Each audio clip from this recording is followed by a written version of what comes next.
What is Halloween? Well, what is Halloween? Is it a spooky day where ghosts go walking around in the streets? Is it a day when the dead come back to life and come after you? Is it that day where superstitious things happen that are just unexplainable? Now, what's with all this scary stuff on Halloween? Is it just a scary day, or is there something more to this Halloween celebration? You know, usually when I ask people this question, what is the meaning of Halloween? I would get responses like, well, Halloween is that time when we dress up in scary costumes, we go walking around the various different neighborhoods and go trick-or-treating for candy. Now, some people may say, well, it's when I get lots and lots of candy and I give them out to kids in the neighborhood, in the streets. Candy, lots of candies during Halloween. And, you know, they say there are approximately 25% of candy sales take place around the Halloween season. Now, this is very interesting because with Halloweens, you know, we have costume parties, we have various different candies and treats, etc.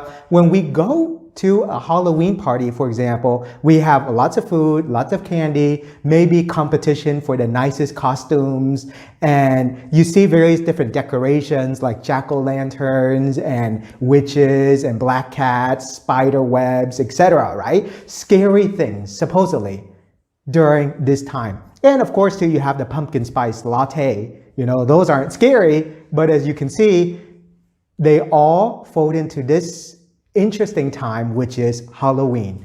So what is Halloween? Well, here I'd like to cover what Halloween is. And I invite all of you to please listen in closely now, because when we talk about Halloween, there are two words, hallow and ween. Originally, it was known as All Hallows Evening, right? Now, Halloween takes place on October 31st, and the following day on November 1st is All Saints' Day. Now, the word hallow means holy or saint. Did you know that? I'm serious about this. Like, for example, every time when you pray the Our Father prayer, remember how we pray? Our Father who art in heaven, hallowed be your name, right? Hallowed be thy name. That means holy is your name, or sanctity, in other words. In fact, if you go to www.dictionary.com and look up the word hallow, it means holy or saint, right? Sanctity. Now, the word ween is shortened from the word evening, you know, morning, afternoon, evening, like that, right? So if you take hallow and evening and you put it together, you have Halloween. There you go. Now, let's go even deeper still. On October 31st is All Hallows Evening, right? Halloween. And on November 1st is All Saints' Day. Now, also known as All Hallows Day. And then on November 2nd is All Souls Day.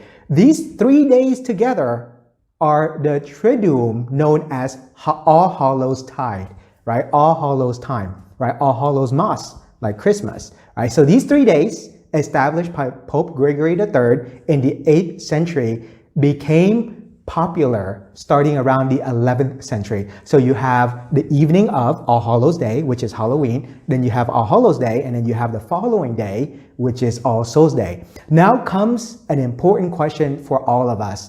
And just a disclaimer, this is all for informational purposes only.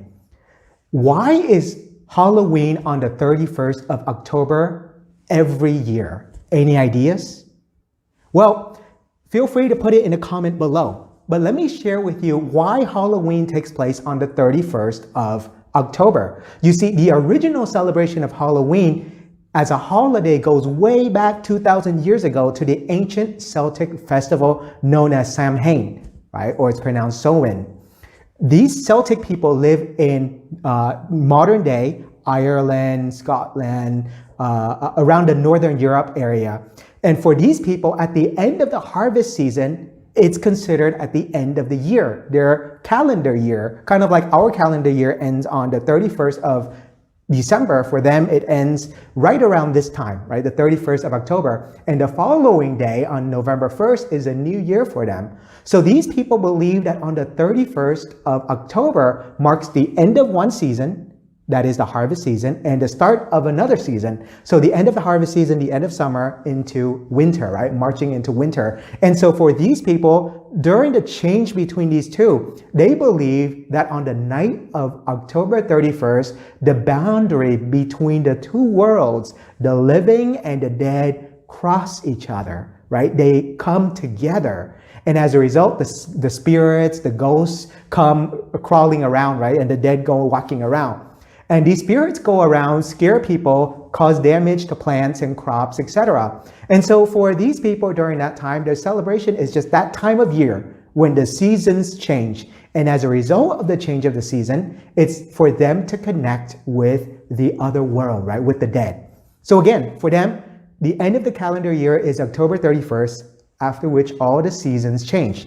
And as a result, on the night of October 31st, that is Halloween, All Hallows Evening, marks the day when the spirit comes out, right? The spirits come out and they try to scare people, etc., right? So over time, this tradition continues to develop, and people would gather at night around bonfires to tell stories.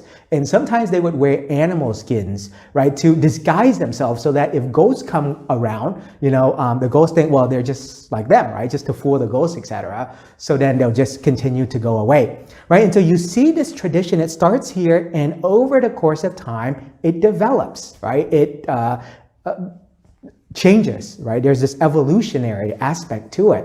So when the Roman Empire came and conquered the Celtic people, they introduced something else as well, another celebration of gathering together to celebrate those who have died, right? And so you see All Hallows Evening, you see those who have died, they all come together, so to speak, right? And forms this celebration that we have now. Now, over the course of many years, as we see, and nowadays for us with Halloween, we know what it's like now. And at times it feels so commercialized.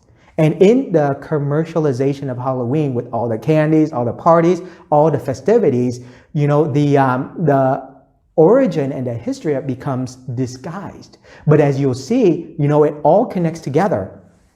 October 31st, Halloween, the day after, which is All Saints Day and All Souls Day. All those three are known as All Hallows Tide, right? All Hallows Time, the Triduum, so to speak. And so this is really interesting because it has this very religious aspect to it.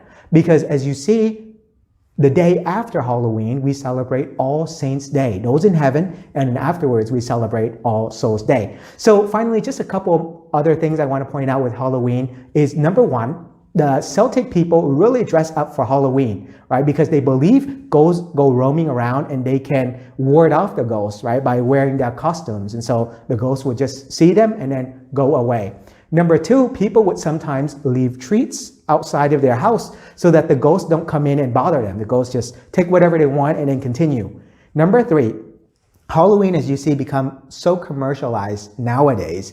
And it's great. It's fun for the family, fun for the kids, to dress up, to decorate, to go around trick-or-treating. All that stuff is fun.